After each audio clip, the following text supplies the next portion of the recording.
guys, welcome back to my YouTube channel. I am Pratishtha and here I am with another video. आपके बहुत request आई थी reasoning के fuse video के लिए कि 45 दिन में आप कैसे तैयार करें रीजनिंग, लेकिन वो 45 दिन की तैयारी से पहले, कोई भी तैयारी से पहले आपको जानना बहुत जरूरी है कि आप जो एग्जाम देने वाले हो उसका रियल सिलेबस क्या है, क्या पूछा जाता है, कितने नंबर का पूछा जाता है, किस पार्ट से पूछा जाता है, इस बात की जानकारी आपको होनी चाहिए। तो वीडियो बहुत ज्यादा लंबा ना बने, इसलिए इस पार्ट में मैं आपके लिए सिलेबस लेके आई हूँ, जिसमें मैं बताऊंगी कि एसएससी स्टेनोग्राफर के रीजनिंग पार्ट का सिलेबस क्या होता है। और फिर इसके जस्ट बाद दूसरी वीडियो आएगी जिसमें मैं आपको 45 दिन में कैसे तैयारी आपको करनी है, क्या करना है, एग्जाम में क्या करना है, उन सबके बारे में बात करूंगी। तो वीडियो शुरू करने से पहले मैं कुछ कहना चाहती हूँ। अगर आप इसमें इंटरेस्टेड नहीं है, मेरी थोड़ी सी गपशप में इंटरेस्टेड नहीं है, तो आप डायरेक्टली रियल वीडियो में जंप कर सकते हैं। मैं ड्यूरेशन कहीं यहाँ पे स्क्रीन में लिख दूंगी कि कहाँ से ये वीडियो शुरू होता है। लेकिन जो लोग सुनना चाहते हैं, मैं उनको बोलना चाहती हूँ थैंक यू सो मच। मतलब आपने मेरे वीडियो को इतना बढ़ाया, इतने व्यूज बढ़ाए, और मुझे नहीं पता था कि इतनी जल्दी इतने सारे व्यूज आने लगेंगे, इतनी सारी रिक्वेस्ट आने लगेगी, और मुझे नहीं पता था कि आप इतना अप्रिशिएट करेंगे। Internet is really a good thing. ये डिपेंड करता है कि आप कैसे यूज करते हो। मुझे नहीं पता था कि इतने सारे अननोन लोग, इतने सारे अच्छे लोग होते हैं। सो आई एम रियली ब्लेस्ड। और दूसरी बात, 200 सब्सक्राइबर मेरे लगभग पूरे हो चुके हैं, और आप लोगों ने जो प्यार दिखाया है, I don't have any word कि कैसे मैं उसको बताऊं। मैं बहुत ज्यादा खुश हूँ। बहुत सारे लोगों को 200 बहुत कम लगते हैं, बट मैं नहीं बता सकती। जब मेरे 50 सब्सक्राइबर पूरे हुए थे तो लिटरली मेरी आंखों में आंसू थे। मैंने इंस्टाग्राम पे स्टोरी भी डाली थी, वो सच में सच थे, सच्ची थी स्टोरी, सच्ची थी। मैं सच में रो रही थी। But yes, I cannot explain this feeling, I cannot express this feeling, बता नहीं सकती मैं। लेकिन बस आपको थैंक यू कह सकती हूँ, और ऐसे ही आप अपना प्यार बनाए रखिए। मैं पक्का, मेरा वादा है कि मैं आपको कभी भी डिसअपॉइंट नहीं करूंगी। मैं जो भी वीडियो लाती हूँ, जो कुछ भी मैं आपको बताती हूँ, वो सब एक रिसर्च के तहत होता है। सारे लोग जितने मेरे फ्रेंड्स हैं, मैं उनको भी बहुत परेशान करती हूँ, यार ये रिक्वेस्ट आई है, यार वो रिक्वेस्ट आई है, और इस पे रिसर्च करो। वो लोग भी ऑफिस में होते हैं, डिफरेंट डिपार्टमेंट्स में एज स्टेनो काम करते हैं, और मैं उनको बहुत परेशान करती हूँ सिर्फ और सिर्फ आपकी वजह से, क्योंकि आप लोग बहुत रिस्पेक्ट करते हो। और जो भी आप रिक्वेस्ट भेजते हो, चाहे इंस्टाग्राम पे, चाहे यूट्यूब पे, चाहे कहीं भी आप जो भी रिक्वेस्ट भेजते हो या फिर जो भी क्वेश्चन पूछते हो, मैं बहुत ज्यादा ट्राई करती हूँ कि मैं सभी का आंसर दे पाऊँ। और जिनको मैं आंसर करती हूँ, जो लोग मुझे मैसेज करते हैं, वो जानते होंगे कि मैं मैसेजेस इग्नोर नहीं करती। मैं हर किसी के मैं हर किसी के सवाल का आंसर देने की कोशिश करती हूँ। और इसी लिए मैं आ चुकी हूँ अभी टेलीग्राम पे। मैंने उस पर ग्रुप भी बना लिया है और चैनल भी बना लिया है, बिल्कुल नया ताजा है। तो जाकर आप उसको फॉलो कीजिए, डिस्क्रिप्शन बॉक्स में आपको मिल जाएगा उसका लिंक। तो प्लीज आइए, वहां पर ज्वाइन कीजिए हमें, और क्वेश्चंस पूछ सकते हैं आप। मैं पर डे कुछ ना कुछ जनरल नॉलेज, कुछ इंग्लिश के क्वेश्चंस और कुछ क्विज वहां पे शेयर करती रहती हूँ। सो बस ये था अंत, मतलब इन सब गॉसिप्स का, इन सब बातों का, इन सब जो भी इसको आप कह सकते हैं। अब आइए वीडियो शुरू करते हैं। तो यहाँ पे मैंने सारा कुछ लिख लिया है कि पूरा सिलेबस क्या होता है, क्या क्या पूछा जाता है, नंबर वाइज लिख लिया है, और उसमें से कितने कितने क्वेश्चंस पूछे जाते हैं इसके बारे में भी मैंने लिख लिया है। आप यहाँ पर देख सकते हैं। आइए शुरू से बात करते हैं कि ये जो मैंने नाम लिखे हैं अलग अलग, इनका क्या मतलब होता है और किस तरह से क्वेश्चन पूछे जाते हैं। तो सबसे पहले बात करते हैं एनालॉजी और सिमिलैरिटी की, जिसका मतलब होता है संबंध या समानता। तो इसमें लगभग 9 क्वेश्चन पूछे जाते हैं, लगभग क्या 9 क्वेश्चन ही पूछे जाते हैं। इसमें 3 जो क्वेश्चंस होते हैं वो होते हैं अल्फाबेटिक। इसमें 3 क्वेश्चन होते हैं न्यूमेरिक, जिसमें नंबर पर पूछे जाते हैं, और 3 जो क्वेश्चंस होते हैं वो पूछे जाते हैं वर्ड्स पर। आई hope you can see well, क्योंकि मैं हाथ से ये मोबाइल पकड़कर वीडियो रिकॉर्ड कर रही हूँ, क्योंकि मुझे कैमरा सेट करने नहीं आ रहा था। सो इस तरह के 3-3 क्वेश्चन करके ये हमारे 9 क्वेश्चन पूछे जाते हैं। अब मैं बताती हूँ कि क्वेश्चन किस तरह के होते हैं। यहाँ पर बताते हैं कि क्वेश्चन कैसे होते हैं। जैसे अगर हम अल्फाबेट की बात करें, तो जैसे यहाँ पे हमसे क्वेश्चन पूछ लिया कि CXDW, और ऐसे बना दिया, और यहाँ पे लिख दिया AZ, और ये जो जगह है वो खाली छोड़ देता है। तो ये पूछता है कि क्या इसमें क्वेश्चन आएगा, मतलब क्या यहाँ पे कौन सा ऑप्शन यहाँ पे सही है। यहाँ पे आपको 3-4 ऑप्शन दिए रहेंगे और इसमें कुछ तो कुछ आपको लिखा रहेगा और आपको अपना दिमाग लगा के यहाँ पे आपको कुछ भरना है। तो आप जैसा देख रहे हैं कि ये सारे जो हैं एक दूसरे के ऑपोजिट हैं, तो इनमें से जो भी एक दूसरे का ऑपोजिट होगा 2 अल्फाबेट, वो ही यहाँ पे भरा जाएगा। इस तरह के क्वेश्चन आते हैं अल्फाबेटिक में, यानी कि आपको सिमिलैरिटी ढूंढनी है एक दूसरे में। अब आते हैं अगर न्यूमेरिक पे, तो न्यूमेरिक में कैसे क्वेश्चंस आते हैं, जैसे यहाँ पे हमें दे दिया 2, 4 और यहाँ पे दे दिया 8। तो अभी आपको पता है यहाँ पे हमें 16 करना है, क्योंकि 2 को 2 से मल्टीप्लाई करेंगे, यानी ये दोनों सेम नंबर है, या फिर 2 से मल्टीप्लाई करेंगे तो 4 आ जाएंगे। तो अगर यहाँ पे 8 है तो इसको 2 से मल्टीप्लाई करेंगे तो 16 आ जाएंगे। इस तरह से आपको क्वेश्चन सॉल्व करने हैं और ऑप्शन बेस्ड होता है कभी कभी, क्योंकि इसमें और भी तरीके लग सकते हैं। हो सकता है 2 का स्क्वायर किया गया हो, तो अगर 8 का स्क्वायर का ऑप्शन यहाँ पे होगा तो आप 8 का स्क्वायर लिखोगे। इस तरह के क्वेश्चन आते हैं जिसको आप प्रैक्टिस से सॉल्व कर सकते हैं। थर्ड, जो वर्ड्स पे डिपेंडेंट आते हैं वो काफी इजी होते हैं। जैसे क्वेश्चन आ गया कि विद्यार्थी और विद्यालय, तो विद्यार्थी का संबंध कहाँ से, विद्यालय से है। ऐसे फिर यहाँ पे ऐसे कॉलन लगा देंगे और फिर पूछेंगे कि फिर यहाँ पे कोई लिख देंगे शब्द, जैसे कि कर्मचारी, ठीक है। अगर यहाँ पे कर्मचारी लिख दिया तो यहाँ पे क्या आएगा, तो यहाँ पे 4 ऑप्शन दिए रहेंगे, आपको इनमें से चूज करना है। यहाँ पे कहीं कार्यालय लिखा होगा, वो यहाँ पे आप नोट करोगे। तो बेसिकली इस तरह के क्वेश्चन आते हैं। 3 तरह के क्वेश्चन आएंगे, एक अल्फाबेटिक, एक न्यूमेरिक और दूसरा आएगा वर्ड्स पर। तो ऐसे आपको 9 क्वेश्चन सॉल्व करने हैं जो बहुत आसान होते हैं। आप इसमें 9 के 9 क्वेश्चन आराम से कर सकते हैं। फिर सेकंड पे आते हैं जो कि है सीरीज। ये थोड़ा सा टफ पार्ट होता है क्योंकि इसमें कभी कभी काफी टफ सीरीज दे दी जाती है जो हमें समझ में नहीं आता है उस समय की मतलब दिमाग में नहीं क्लिक करता है कि इसका क्या सीरीज या क्या पैटर्न हम बना सकते हैं। तो ये थोड़ा सा टफ हो सकता है, लेकिन इससे काफी मार्क्स आते हैं, 7 to 8 मार्क्स। इसलिए आपको बहुत अच्छे से तैयारी करनी है। प्रैक्टिस के अलावा इसका कोई और चारा नहीं है, क्योंकि कोई ऐसा ट्रिक नहीं है, सेट ट्रिक नहीं है जिससे आप सारी सीरीज एक ही तरीके से सॉल्व कर सको। तो उसमें कुछ टिप्स जरूर हो सकती हैं जो बुक्स में बताए जा सकते हैं या फिर टीचर्स बताते हैं, कुछ तो कुछ ट्रिक्स हो सकती हैं, लेकिन एक सेट पैटर्न नहीं होता, एक सेट पैटर्न नहीं होता है कि आप आराम से वो सीख लो और उसी से सारे सॉल्व कर लो। इस वजह से ये थोड़ा सा आपके लिए टफ हो सकता है, बस आप प्रैक्टिस कीजिए। इसमें भी 2 तरह की सीरीज होती हैं, एक अल्फाबेटिक सीरीज होती है और एक होती है न्यूमेरिक। तो इसमें भी क्वेश्चंस कैसे आते हैं आपको बता देती हूँ मैं कि इसमें नंबर्स, जैसे यहाँ पे नंबर्स पूछा था, लेकिन ये थोड़ा समानता में, मतलब कि यहाँ पे जो लिखा है उसी के समानता में आपको यहाँ पे ढूंढना था। लेकिन जो सीरीज होती है वो थोड़ी सी टफ हो सकती है और कभी कभी आपको एक फॉर्मूला लगाना पड़ सकता है, कभी कभी 2 मानकों का यूज करना पड़ सकता है। इस तरह से क्वेश्चंस आते हैं। जैसे कि मैं अगर क्वेश्चन लूँ, एक आसान सा क्वेश्चन लेती हूँ, जैसे कि 2, 1/2, 1/4 और यहाँ पे डैश है। यहाँ का जो नंबर होना चाहिए वो आपको गेस करना है और यहाँ पे 4 ऑप्शन रहेंगे, इनमें से 1, 1/2, 1/8, 1/16। मान लिए ये क्वेश्चन है और ये जो है ऑप्शंस दिए हैं। तो अभी आपको दिमाग लगाना पड़ेगा कि इसमें क्या सीरीज, क्या पैटर्न फॉलो हुआ है जो आप यूज करके इनमें से कोई एक आंसर ला सकते हो। तो अगर आप देखो तो यहाँ पे 4/2 करते हैं तो आंसर 2 आता है ना। फिर 2/2 करते तो आंसर 1 आ जाएगा। फिर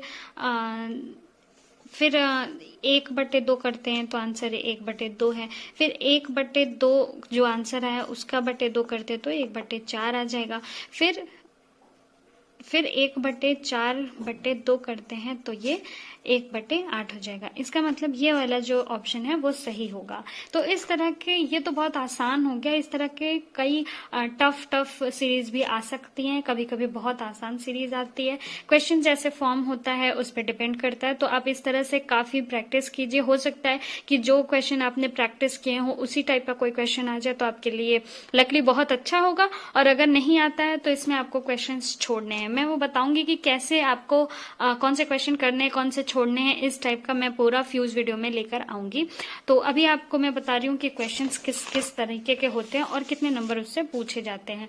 अब बात करते हैं अल्फाबेटिक सीरीज की, तो वो भी ऐसे ही क्वेश्चंस होते हैं पर अल्फाबेट में होते हैं। जैसे कि ABD कर दिया, फिर BCE कर दिया, फिर CDF कर दिया। फिर यहाँ पे पूछ रहा है कि क्या मतलब कौन सा वर्ड आएगा या कौन सा ये पैटर्न आएगा। यहाँ पे 4 ऑप्शन दिए होंगे। तो इस तरह से आपको क्वेश्चन सॉल्व करने हैं। नेक्स्ट जो है वो है कोडिंग डिकोडिंग। तो कोडिंग डिकोडिंग में जो है क्या पूछता है कि किसी शब्द को हमें किसी और तरीके से लिखकर बताएगा कि हमने इसको इस तरीके से लिखा है, तो आप इस शब्द को इसी पैटर्न पर लिख के बताओ। इस तरह के क्वेश्चन आते हैं। जैसे उन्होंने डॉग को लिख दिया, CNF लिख दिया, तो पूछेंगे कि तो कैट को क्या लिखेंगे। तो अभी आपको इसमें रिलेशन बनाना है कि इन्होंने क्या सोचकर CNF को ही चूज किया डॉग की जगह पर, और उसी पैटर्न पे आपको ये कैट का ढूंढना है कि क्या हो सकता है। जैसे कि D यहाँ पर था तो उसका एक पहले वाला ले लिया, C यहाँ पे O था उसका एक पहले वाला N ले लिया, यहाँ G था तो F ले लिया। इसी तरह से आपको ये वाला बनाना है। नेक्स्ट आ गया क्लासिफिकेशन, जहां से 8 से 9 नंबर पूछे जाते हैं और काफी आसान क्वेश्चन होता है। आप आराम से 8 से 9 नंबर आराम से गेन कर सकते हो, स्कोर कर सकते हो, कोई परेशानी नहीं है। क्लासिफिकेशन कैसे पूछा जाता है कि क्लासिफिकेशन का मतलब होता है वर्गीकरण, जिसमें से आपको एक अलग सा जो वर्ड है या अलग सा जो अल्फाबेट है या अलग सा जो नंबर है उसे चुनकर निकालना होता है। जैसे कि अगर हम बात कर लें कि जैसे बात हो गई कि गेहूं, चावल और मक्का, और इन्होंने लिख दिया रजाई, कुछ भी लिख सकते हैं। तो अभी इसमें से सबसे डिफरेंट कौन है, आपको उसका नाम मतलब वो ऑप्शन यहाँ पे चूज करना है। चारों ऑप्शन में इन चारों के नाम रहेंगे कि सबसे डिफरेंट क्या है उसका नाम चुनिए। तो ये जैसे सारे अनाज हो गए और ये बिल्कुल अलग ही कुछ हो गया, तो इस तरह से आपको चुनना होता है। ये सब मतलब बहुत ईजी है, इस तरह का नहीं देते हैं, लेकिन तब भी वो ईजी ही देते हैं। आपको इसमें कोई परेशानी नहीं होगी, आराम से आप क्वेश्चन को सॉल्व कर सकते हैं। क्लासिफिकेशन से 8 से 9 नंबर तो बिल्कुल आराम से आपके आ गए। उसके बाद आता है सिंबल या नोटेशन। ये भी बहुत ही आसान होता है और 2 नंबर आते हैं आपके। काफी आसान क्वेश्चन है, लेकिन आपको बस थोड़ा सा दिमाग का यूज करके ही आपको क्वेश्चन सॉल्व करना है। मतलब कि ऐसा नहीं कि आप जल्दबाजी में एकदम ठीक क्वेश्चन को गलत कराएं। करना क्या होता है, इसमें सिंबल में ऐसे लिख देते हैं कि अगर गुणा को, इसको मल्टीप्लाई को माइनस कहते हैं, माइनस को प्लस कहते हैं, प्लस को ये डिवाइड कहते हैं और डिवाइड को ये गुणा कहते हैं। तो एक यहाँ पे एक इक्वेशन दिया होगा तो इसका आंसर बताइए। तो यहाँ पे जो भी प्लस माइनस गुणा भाग यहाँ पे जो भी है आपको इसके अकॉर्डिंग आपको सॉल्व करना है यहाँ पे। तो ये काफी आसान क्वेश्चन होता है, आराम से आप सॉल्व कर सकते हैं। नेक्स्ट आते हैं ब्लड रिलेशन। तो ब्लड रिलेशन कभी कभी किसी किसी को बहुत ईजी लगता है और किसी किसी को काफी टफ लगता है। मेरा ये ईजी पार्ट है, मुझे इसमें सिर्फ 2 में बहुत प्रॉब्लम होती है। एक तो सीरीज है और एक होता है मिसिंग नंबर। बताऊंगी मैं कि उसमें कैसे कैसे पूछते हैं क्वेश्चन। यहाँ पे है मिसिंग नंबर। तो ब्लड रिलेशन आपको इजी लगेगा, कैसे लगेगा, बहुत ज्यादा प्रैक्टिस करनी है। एक बार आप प्रैक्टिस करना शुरू कर दिया आपने और एक तरह से अपना पैटर्न बना लिया ब्लड रिलेशन को सॉल्व करने का, तो आप एकदम आराम से ये क्वेश्चन सॉल्व कर सकते हैं। 1 या 2 नंबर आते हैं, कभी 3 नंबर आ जाते हैं। अब थोड़ा थोड़ा कम कर दिया है ब्लड रिलेशन, लेकिन पहले बहुत ज्यादा क्वेश्चन आते थे। तो अगर क्वेश्चन आते हैं तो आपके लिए बहुत अच्छी बात है। सीरीज के क्वेश्चन कम आए तो काफी अच्छा है। अब ब्लड रिलेशन में कैसे क्वेश्चन पूछते हैं कि मेरे एक जो आदमी है वो एक औरत की तस्वीर लेकर बोल रहा है कि ये जो है मेरे पिता के पत्नी की, भाई की, साली की माता है। इस तरह से करके पूछता है, तो बताओ मेरा इस महिला से क्या रिलेशन है। इस तरह के क्वेश्चंस इसमें ब्लड रिलेशन में पूछे जाते हैं। फिर उसके बाद आता है डायरेक्शन एंड डिस्टेंस। इसमें पूछा जाता है कि जैसे रोहन है, पहले पूर्व की तरफ बढ़ा, एक जगह से उत्तर की तरफ बढ़ा, फिर वो पूर्व की तरफ मुड़ गया, फिर दक्षिण आ गया, फिर पश्चिम चला गया, फिर ये बताओ कितनी दूरी पर है, इस तरह से। तो डिस्टेंस पे भी क्वेश्चन पूछ सकता है और डायरेक्शन पे भी पूछ सकता है कि किस डायरेक्शन में उसने फेस किया, या फिर वो अपने प्रारंभिक बिंदु से कितनी दूरी पर है। इस तरह के क्वेश्चन आते हैं। इनसे भी 1 से 2 क्वेश्चन आते हैं। फिर आते हैं, बात करते हैं वर्ड फॉर्मेशन की। तो बहुत ही आसान क्वेश्चन होता है, बहुत ही आसान, मतलब बच्चों का क्वेश्चन होता है। जैसे इसमें कुछ भी एक बड़ा सा वर्ड लिख दिया कि जैसे एलिमेंट लिख दिया, एलिमेंट, ओके, जैसे लिख दिया एलिफेंट, लिख दिया एलिफेंट लिख दिया, तो जैसे ये एलिफेंट लिख दिया। इस तरह के कोई बड़े से वर्ड लिख देंगे, बड़ा सा वर्ड लिख देंगे और नीचे लिख देंगे कि बताओ इनमें इस वर्ड से ये वर्ड बनाया जा सकता है कि नहीं बनाया जा सकता, वो वाला वर्ड बनाया जा सकता है या नहीं बनाया जा सकता। इस तरह के क्वेश्चन पूछे जाते हैं। अब आते हैं, बात करते हैं मिसिंग नंबर्स की। ये थोड़ा सा टफ पार्ट होता है, जैसे कि सीरीज होता है उसी तरह का। इसमें क्या होता है, एक ऐसे चौकोर सा ऐसा बना देंगे और फिर इसमें लिख देंगे नंबर, ओके। इसमें 9 जो ये बॉक्सेस होते हैं, इसमें 2, 3, 8, 4, 9 और 6 और ऐसे करके 16 ऐसे करके लिखे रहेंगे। मतलब एक जगह खाली छोड़ देंगे और उसको आपको बताना होगा कि इसमें क्या आएगा। तो ये भी कभी कभी इसको सॉल्व करना भी काफ़ी टफ हो जाता है और काफ़ी टाइम लगता है, इसलिए आपको बहुत दिमाग से यूज करना है, बहुत दिमाग से सॉल्व करना है कि आप सॉल्व कर पा रहे तो करिए, नहीं तो ज्यादा समय आपको इसमें नहीं देना है और क्वेश्चन छोड़ देना है। फिर नेक्स्ट आता है क्यूब्स एंड डाइस। इसमें से क्यूब से क्वेश्चन हमारे यहाँ नहीं आता है, एसएससी में क्वेश्चन नहीं पूछे जाते, पर डाइस से क्वेश्चन कभी कभार आ जाते हैं, जिसमें 1 से 2 क्वेश्चन हो सकता है। जनरली 1 क्वेश्चन होता है, कभी कभी 2 क्वेश्चन हो जाता है। इसमें डाइस में जो जिसे पासा कहते हैं, उसमें पासा है तो इसको खोल दिया तो कैसा बनेगा, और अगर इसके यहाँ पर 5 है तो इसके पीछे कितना नंबर होगा, इस तरह से क्वेश्चन आते हैं। तो इसका आप प्रैक्टिस कीजिए। आपको प्रैक्टिस करने से, काफी प्रैक्टिस करेंगे तो आपको बिल्कुल आराम से, आप बहुत जल्दी में इसको क्वेश्चन को सॉल्व कर सकते हैं। नेक्स्ट आते हैं सिलॉग्स पे। सिलॉग्स क्या होता है कि इसमें पूछते हैं कि निष्कर्ष होता है, कथन होता है। इसमें जैसे हमने बोल दिया कि कुछ बुक्स जो हैं वो फूल हैं, यानी फ्लावर हैं, कुछ बुक्स फ्लावर हैं, और कुछ फ्लावर जो हैं वो कुत्ते हैं। इस तरह से क्वेश्चन आ जाता है और फिर पूछता है कि कथन कौन सा सही है। सारे जो किताबें हैं वो कुत्ते हैं, सारे कुत्ते जो हैं वो फ्लावर हैं। इस तरह से क्वेश्चंस पूछे जाते हैं। थोड़ा सा टफ पड़ता है बहुत सारे लोगों को, 2 से 3 क्वेश्चन आते हैं, लेकिन इसका भी वही इलाज है। अगर आप इसको भी प्रैक्टिस से करते हैं तो बहुत ही आसान हो जाता है। मैं फ्यूज वीडियो में आपको सब कुछ बताऊंगी कि कैसे आपको सॉल्व करना है। नेक्स्ट आते हैं रैंकिंग पे या फिर सिटिंग अरेंजमेंट। इसमें से 2 क्वेश्चन लगभग आते हैं। कैसे क्वेश्चंस पूछते हैं, ये ऐसे लिख देंगे कि सीता है वो इधर दाएं से 5वें स्थान पे है, बाएं से 8वें स्थान पे है, तो बताओ इस लाइन में कितने लोग बैठे हुए हैं। इस तरह से क्वेश्चंस पूछे जाते हैं रैंकिंग में। फिर आते हैं अरेंजमेंट ऑफ वर्ड्स। तो ये भी काफी आसान होता है, आपके जनरल नॉलेज पे, आपके जनरल अवेयरनेस पे डिपेंडेंट होता है कभी कभी, और कभी कभी तो इतने आसान आ जाते हैं, मतलब आसान ही आते हैं सारे क्वेश्चन, लेकिन कभी कभी आपको थोड़ा सा दिमाग लगाना पड़ सकता है। जैसे कि जैसे बच्चा हुआ तो बच्चा लिख दिया, फिर वो वयस्क को लिख दिया, यहाँ पे बूढ़ा लिख दिया, और यहाँ पे लिख दिया किशोर लिख दिया।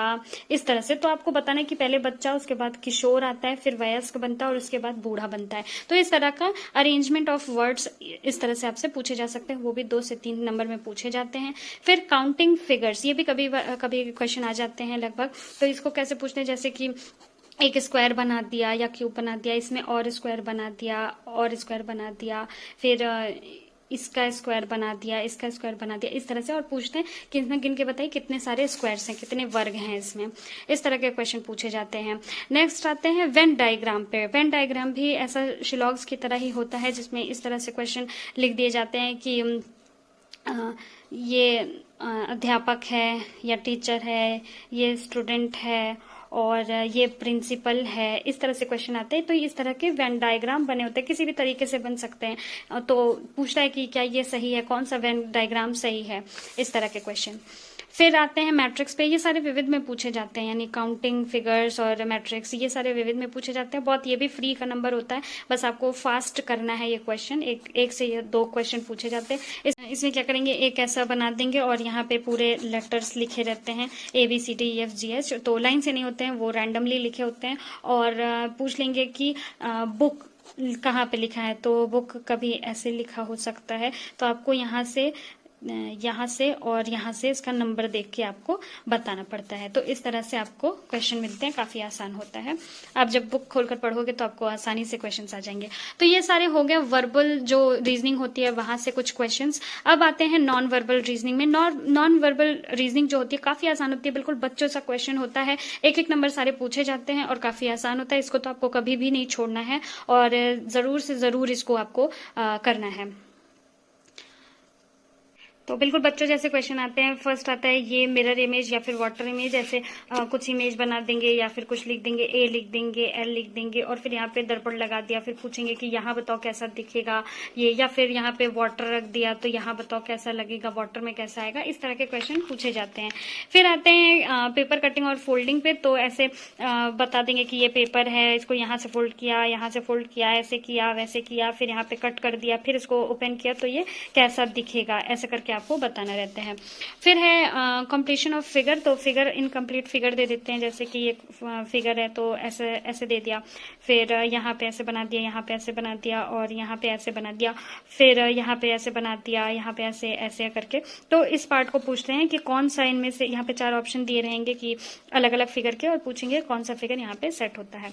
जो लास्ट है वो है एम्बेडेड फिगर, यानी कि निहित आकृति, उससे भी एक क्वेश्चन आता है। इसमें भी कुछ ऐसा ही क्वेश्चन पूछते हैं कि जैसे इसमें एक मिस करते हैं, उसमें क्या करते हैं कि पूरा ही बनाए रहते हैं और ऐसा कुछ बहुत डिफिकल्ट सा बना देंगे और यहाँ पे बनाएंगे 4 ऑप्शन और पूछेंगे कि कौन सी आकृति इनमें से इसमें निहित है। यानी कि यहाँ पे मान लिया क्वेश्चन पूछा हमसे कि ये वाला क्वेश्चन, तो ये इसमें निहित है या नहीं है? हाँ है, क्योंकि ये देखिए ये बन रहा है ना यहाँ पे, तो ये इसमें निहित है। इस तरह के क्वेश्चन पूछे जाते हैं। तो ये था पूरा क्वेश्चन सिलेबस, कैसे पूछा जाता है, कैसे क्वेश्चन आते हैं और उसमें से कितने नंबर आते हैं। अब ये तो सिलेबस हो गया, मैं इसके नेक्स्ट वीडियो में बताऊंगी पूरा फ्यूज वीडियो के बारे में कि कैसे कैसे आपको सॉल्व करना है, कैसे कैसे तैयारी करनी है, एग्जाम में आपको क्या करना है और कितनी देर में आपको इसको सॉल्व करना है, कितना टाइम ड्यूरेशन रखना है। So I hope you like the video. If you like this video please